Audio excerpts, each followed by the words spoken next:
Hello friends, very warm welcome to my business laws channel. Today friends, I am going to take up the heading under the IT Act, Regulation of Certifying Authorities. Till now, I have covered two lectures in two videos from IT Act 2000. This will be the third lecture from the IT Act 2000. The topic is Regulation of Certifying Authorities. Friends, these are the questions, frequently asked questions in DU, and they are also important for other professional examinations. Appointment of CCA is the most important question. Then functions and powers of certifying authorities, functions and powers of controller of certifying authorities. It should be CCA.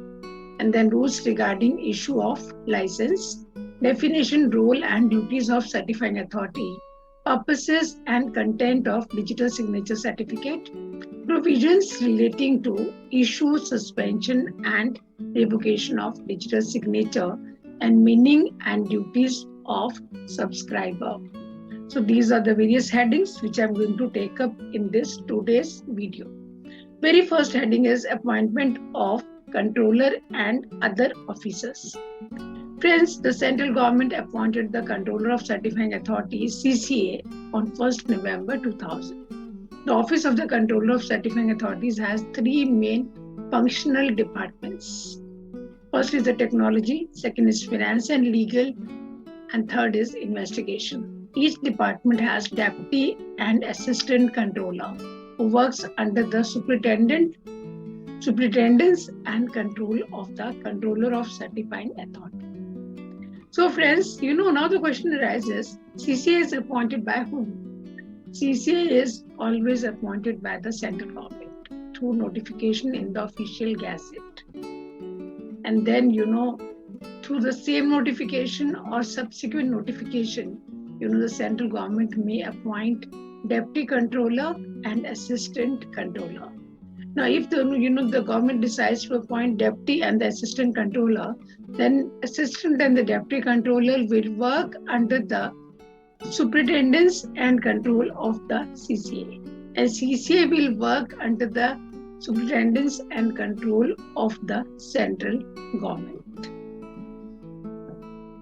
Now, moving ahead, friends, the qualifications, experience and terms and conditions of service of controller, deputy controller, assistant controller, will be prescribed by the central government.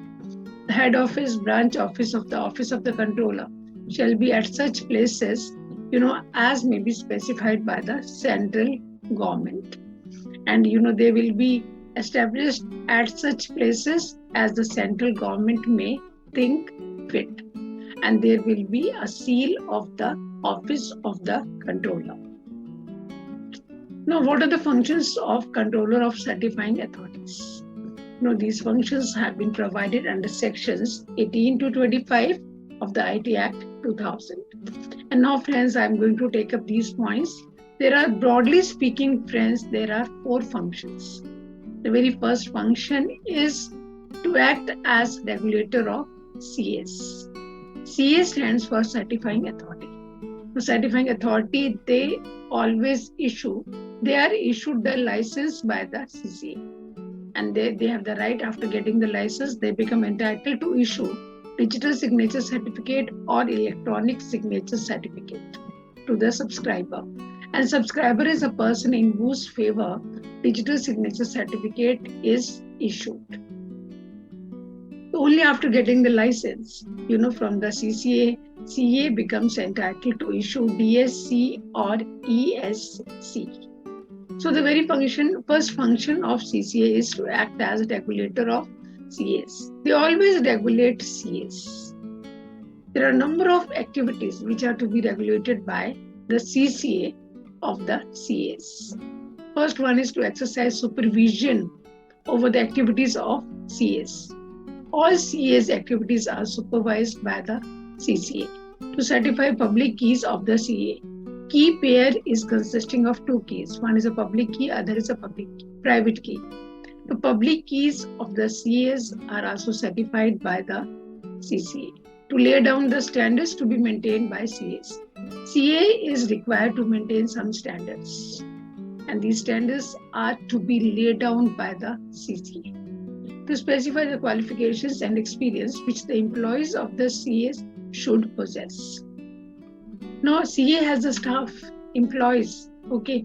So, what will be the qualifications of those employees of the CAs or their experience? All have to be specified by the CCA.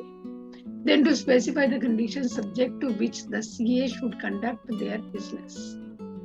So even within which conditions, the CA has to conduct their business, this will also be specified by CCA. To specify the terms and manner for maintenance of accounts, how the books of accounts are to be maintained. The manner and the terms will also be specified by the CCA. To specify the terms and conditions for appointment of auditors, how the auditors will be appointed. Even the books of accounts need to be audited.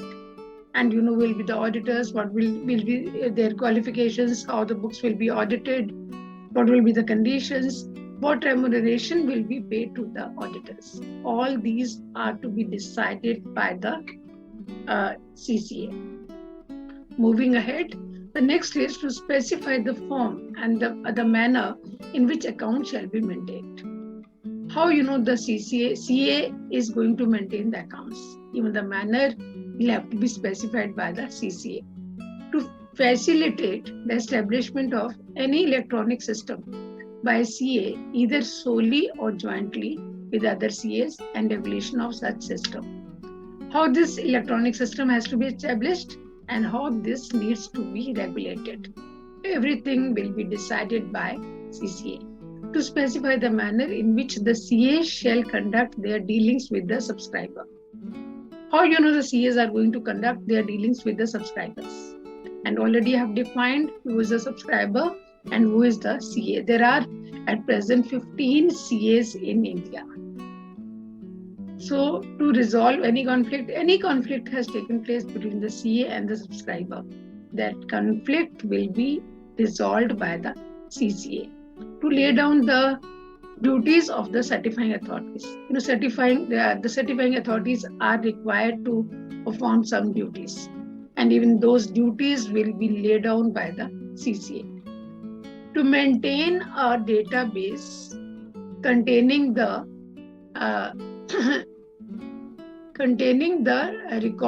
disclosure record of ever certifying authority containing such particulars as may be specified by regulations which shall be accessible to public. And these information and all, they will be in the public domain. Okay, so database has to be maintained by the CCA. Online database we are talking about. Second is to recognize the foreign certifying authority. Now, Section 19 provides, friends, even the foreign certifying authority can also be recognized by the CCA with the prior permission of the central government. And then it will become, say it has been, the foreign certifying authority has been recognized. Then it becomes a duty of the foreign certifying authority that they should follow the rules, regulations, orders under this Act 2000. And any failure on their part will provide the right to the CCA to de-recognize them. So CCA has the power to recognize them, and in some cases, even the CCA has the power to de-recognize them. But everything must be in writing. The reason should be given why the foreign certifying authority has been de-recognized. Then another point is to grant license to CA to issue electronic signature certificate. So this ESC term was introduced by ITAA, Information Technology Amendment Act 2008. So CA, I have already told you that CA is the authority person who has the authority to issue ESC to the subscriber. So the license has to be issued. The CA has to, who will be the applicant for CA, how the license has to be issued. There is separate heading for this.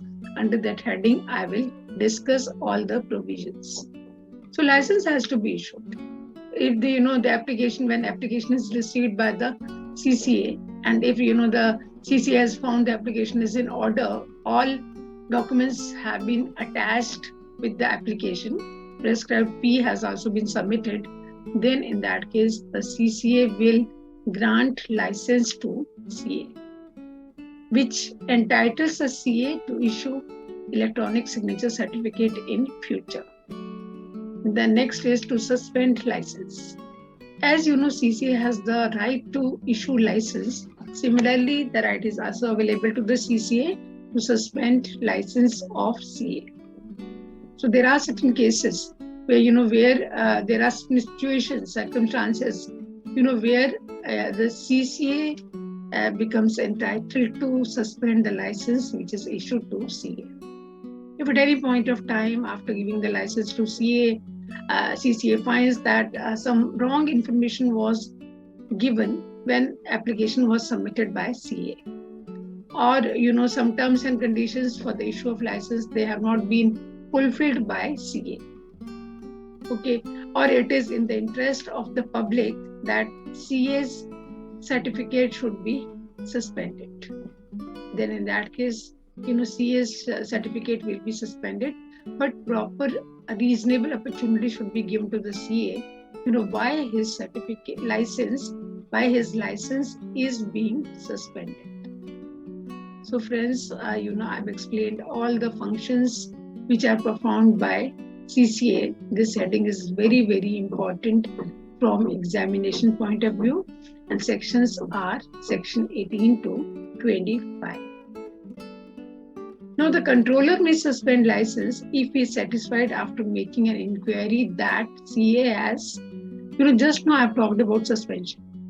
If, the CCA is satisfied that he has made a statement which is incorrect or false in material particulars or in relation to the application for the issue or renewal of license, fail to comply with the terms and conditions necessary for granting of license, fail to maintain standards which have been specified under Section 30 of the IT Act 2000, contravened any provisions of the Act, rule, regulation, or order made thereunder. So he has been the defaulter, or notice of suspension or revocation may be published in the database maintained by the CCA. So Section 26 provides that whenever a license is suspended, revocation means to take back, to withdraw. Then in that case, CCA is required to maintain database. Online database has to be maintained, and it will be published in the online database that license of such and such CA has been suspended. And the reason for that, reasonable opportunity will be given to the CA to explain his position. And if the CA has explained his position, still it is not up to the satisfaction of the CCA, then his license will be cancelled. And the information has to be given in the database maintained by the CCA as per Section 26. Now moving ahead, friends, the next heading is rules regarding issue of license. What is license? You all know what are the rules regarding issue of license. Now I'll discuss the rules regarding issue of license. First point is the application for license. Rule 8 provides that it is not necessary, friends, that the license holder or CA should be individual. An individual being a citizen of India having a capital of ₹5 crore or more in his business or profession. So CA may be, applicant may be individual, company, firm, government body, state government body, central government body. Okay, so they should always meet this capital requirement. Even for company, capital requirement has been mentioned. You all understand the meaning of paid up capital. Paid up capital of not less than 5 crore. Net worth less than 50 crore. Okay, so friends, this is the eligibility which has been laid down when the company applies for license. Then firm can also apply. Firm capital subscribed by all parties of not less than 5 crore and net worth not less than 50 crore. So friends, here the eligibility for firm has been laid down in C point, and D is central government or state government or any of the ministries or governments agencies or authorities of such governments. So CA need not be individual, maybe individual, firm, company, or the central government or state government or any of the ministries or departments, agencies, authorities of such government. Second provision is submission of application.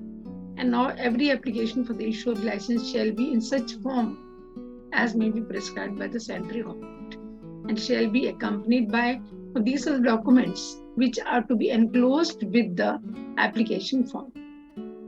One is CPS, Certificate Practice Statement. This statement is always prepared by the CA.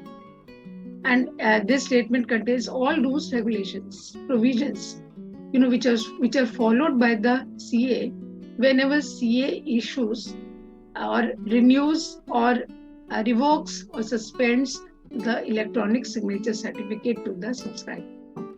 A statement including the procedures with respect to identification of the applicant, how the applicant will be identified, payment of non-refundable fee of 25,000. Whether license is issued or license is not issued, this payment will not be refunded. This fee of 25,000 rupees is non-refundable fee. Friends, you note this thing, make a note of this. This is non-refundable fee. Such other documents as may be prescribed by the central government. Apart from CPS and then statement or payment, there may be some other documents which may be prescribed by the central government. All those documents are to be attached with the application. A license shall be valid for a period of 5 years from the date of its issue, and the license shall be non-transferable or non-heritable.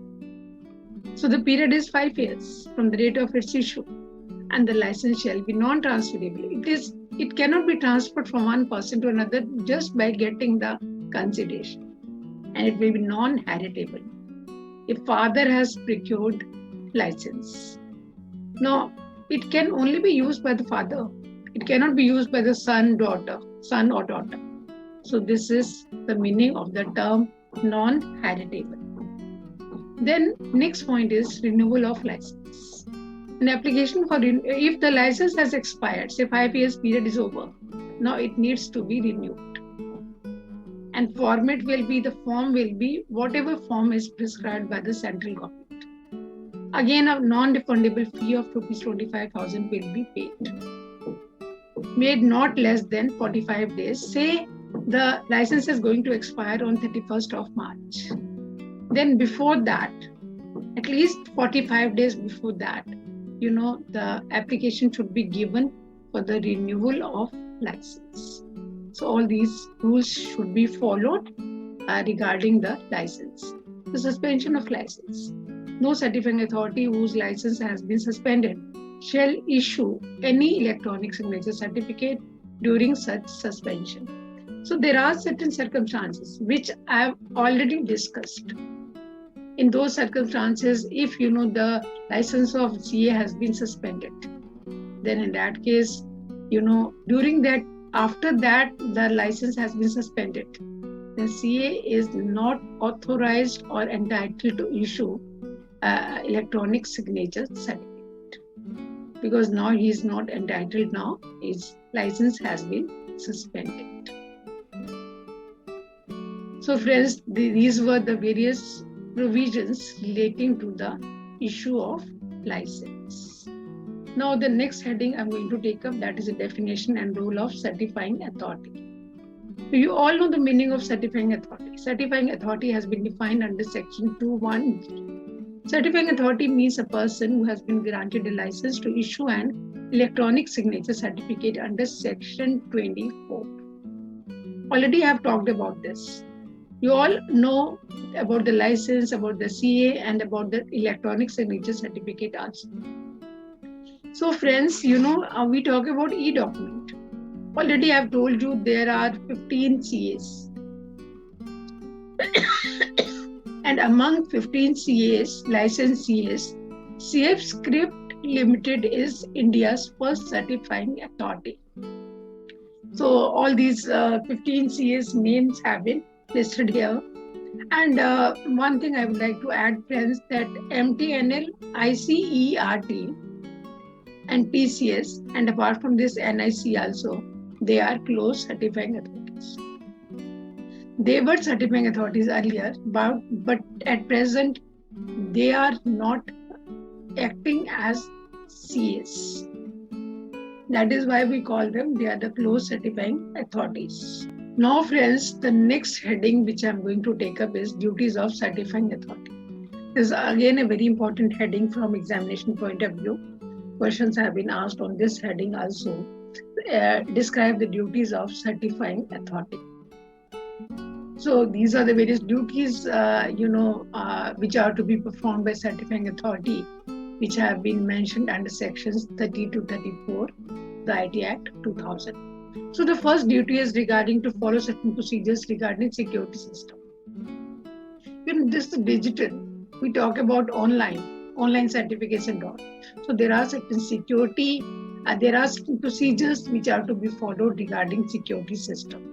The Act has laid down certain procedures relating to security system to be followed by certifying authority in the performance of its services. Adhere to security procedures to ensure the secrecy and privacy of electronic signatures. Now, they are very private, they are secret, they provide a reasonable level of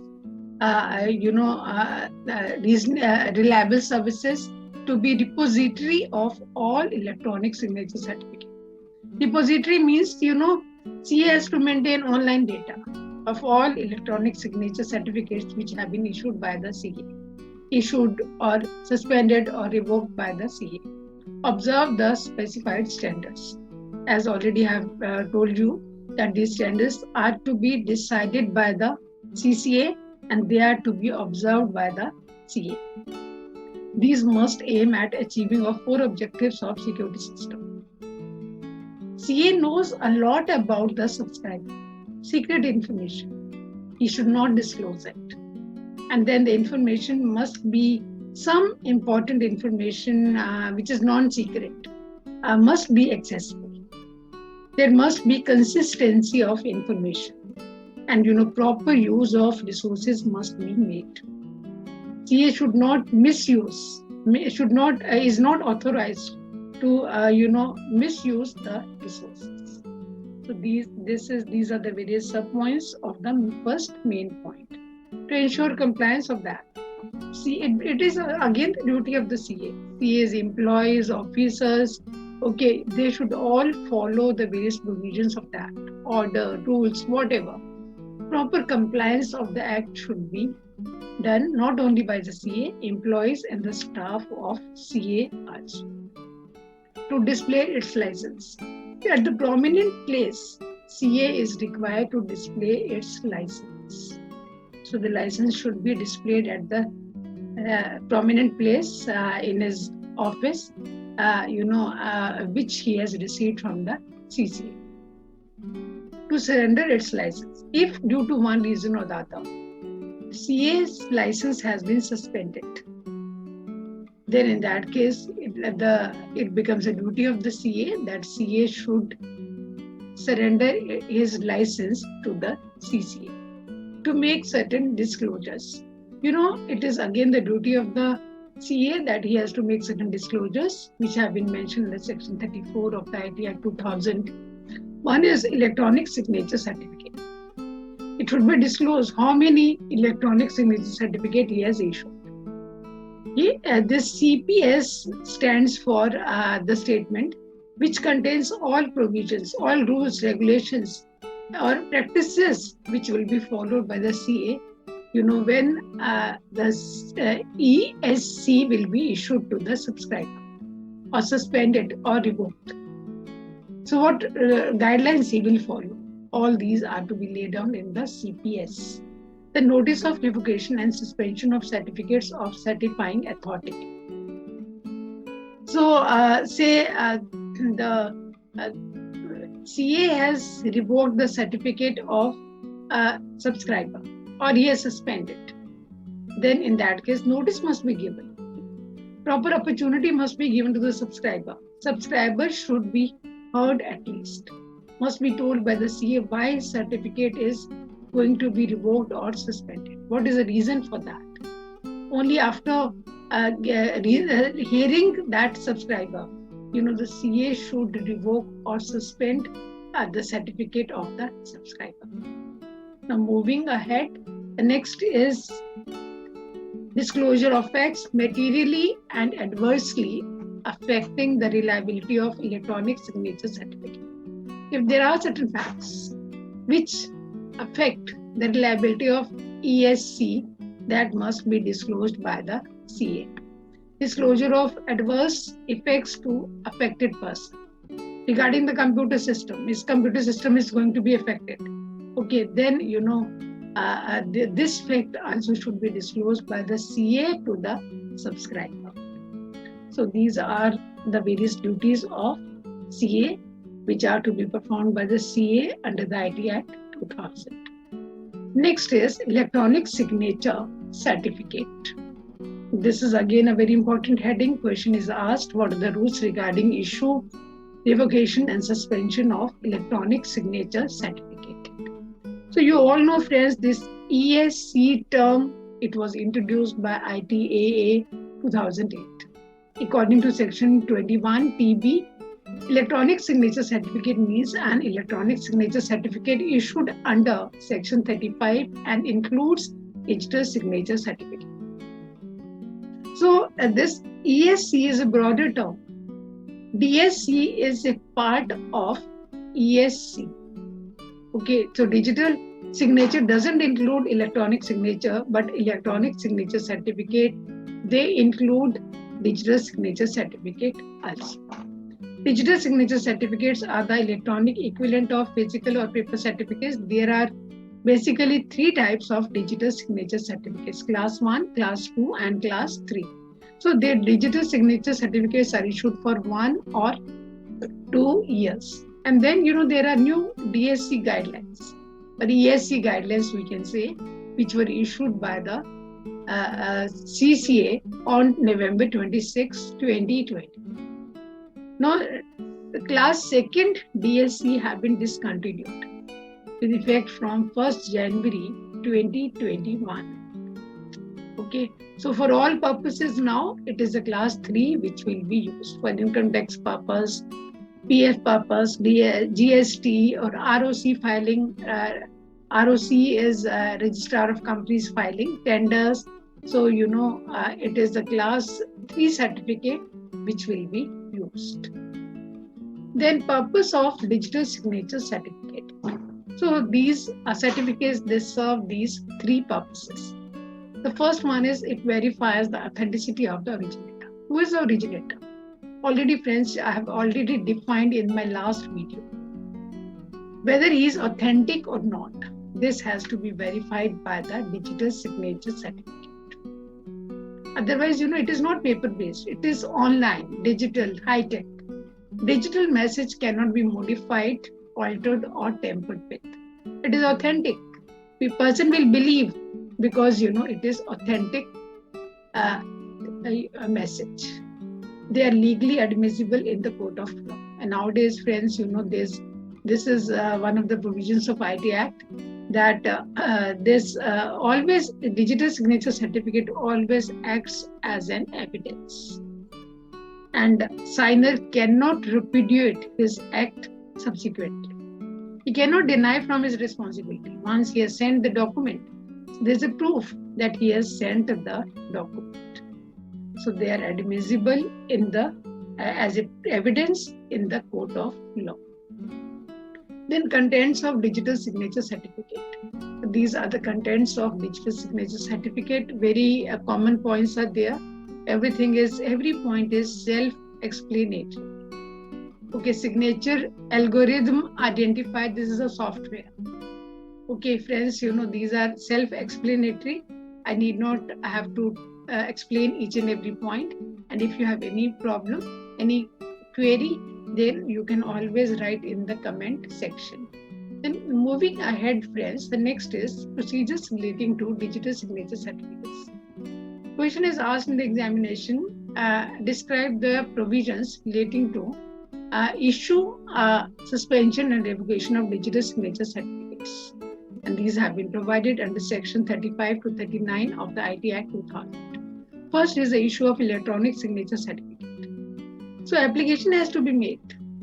This application has to be made on a format which is to be decided by the CCA. And then, along with the form, 25,000 fee will also be submitted. Or, the fee which is prescribed by the CCA. If, this ID proof, everything will be submitted by the subscriber. And if, the CA is satisfied with the information, then the certificate will be granted. And if CA is not satisfied with the information, then, the subscriber will be told by the CA that why his application has been rejected. What are the reasons why his application has been rejected? But reasonable opportunity should be given to the subscriber why his application is being rejected. He should be properly heard. Next is suspension of digital signature certificate. The suspension of digital signature certificate rules have been provided under Section 37. It can be done at the request of the subscriber, or if the CA is of the view that it is in the interest of the public, that such it is interest of the public that his certificate should be suspended. Some information was wrong information, or some terms and conditions were not satisfied, or some false information was given by the subscriber when he applied for digital signature certificate. Or CA is of the view that it is in the public interest that his certificate should be suspended. And then under these circumstances, his certificate will be suspended. Then next is the revocation of digital signature certificate. Revocation means to take back, to withdraw. So there are some cases where certificate can be revoked. Subscriber may request that his certificate should be taken back. Or subscriber has died unfortunately. Or if subscriber is the company or firm has been dissolved, the company has gone into liquidation. Or if CA is of the view that this person's certificate should be revoked, then also that person's certificate will be revoked. But whether the certificate has been suspended or the certificate has been revoked, then the information should always be published. Database must be maintained by the CA and notice should be given to the subscriber. If the subscriber certificate has been suspended or revoked, then in that case, subscriber is not allowed to affix digital signature certificate after the certificate has been suspended or it has been revoked. So friends, these are the various provisions regarding ESC or DSC. And now the last heading under this chapter is duties of subscribers. Who is a subscriber? Subscriber is a person in whose favor electronic signature certificate has been issued. I've told you ESC is a term which has replaced digital signature certificate under ITAA 2008. Generating key pair. Duty of subscriber of electronic signature certificate. Acceptance of digital signature certificate. Control of private key. So generating key pair. Key pair is consisting of two keys. One is a private key, other is a public key. Private key secret and confidential key, and public key is non-secret and non-confidential key. And you all know, friends, in detail, I have talked about difference between private key and public key. Then you will have to write all these in generation of keys. Duty of subscriber of electronic signature certificate. ESC was introduced under ITAA. So if the Technology Act prescribes some duties for subscriber of ESC, then those duties should be followed by the subscriber. Then acceptance of digital signature certificate, it should be accepted by the subscriber. And then control of private key. Control of private key Private key should always be taken proper care by the subscriber. Subscriber should always take the reasonable care of the private key. If private key gets compromised, it is made known to the public, then in that case, it becomes a duty of the subscriber. He should always inform the CA. And CA should, revoke that license and should issue another license, another certificate, should revoke that certificate and should issue another certificate to that subscriber. And now, friends, what is the meaning of the term acceptance? It has been laid down here. A subscriber shall be deemed to have accepted a DSC or ESC if he publishes or authorizes the publication of a digital signature certificate. To whom? To one or more persons. In a repository or otherwise demonstrates his approval of DSC or ESC in any manner. Okay, and acceptance of DSC or ESC also amounts to certification by the subscriber to all who rely on the information contained therein, that the subscriber holds and is entitled to hold the private key corresponding to the public key listed in the DSC or ESC. All representations made by the subscriber to the CA and all information contained in the DSC or ESC are true. All information contained in the DSC that is within the knowledge of the subscriber is true one. Okay, so friends, this is the meaning of the term acceptance. It is all about duties of subscriber which have been laid down under section 40 to 42 of the IT Act 2000, and it is all from my side. Thanks everyone, friends. So do watch my video, do subscribe to my channel, do press on the bell icon to get notifications of my future videos. Remain healthy always and stay blessed. Okay friends, goodbye. See you very soon.